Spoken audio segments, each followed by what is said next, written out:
Assalamualaikum warahmatullahi wabarakatuh. Alhamdulillahirabbil alamin. Innalillahi wa inna ilaihi rajiun. Bapak Ibu sekalian, ketika pertama kali saya mendapatkan berita bahwa saya harus menerima amanah sebagai salah satu pembantu Bapak Presiden dan Wakil Presiden di kabinet ini sebagai Menteri Agama, tentu yang saya rasakan adalah kaget.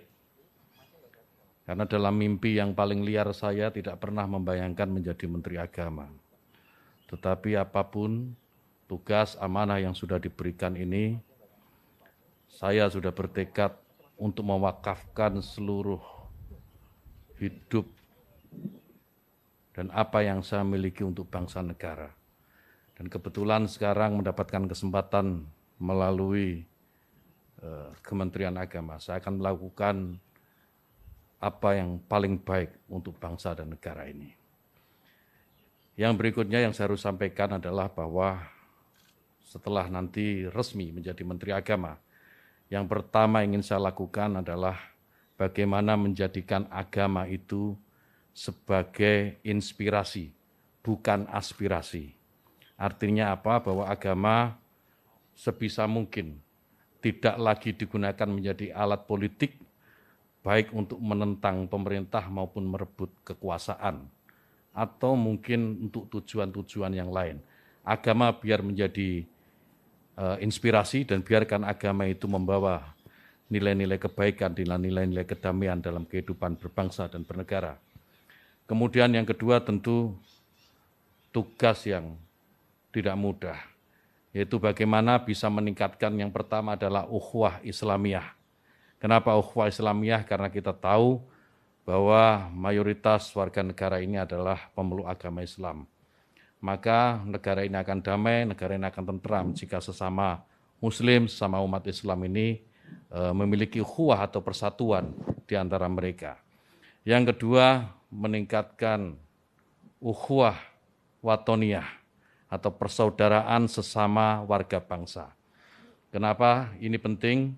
Karena kita tahu bahwa Indonesia ini merdeka, Indonesia ini lepas dari jajahan kolonial, itu karena perjuangan oleh semua agama, bukan hanya Islam. Umat Muslim, kaum Kristiani, Hindu, Buddha, Konghucu, dan semua agama yang ada di Indonesia, pada waktu pergolakan kemerdekaan mereka terlibat.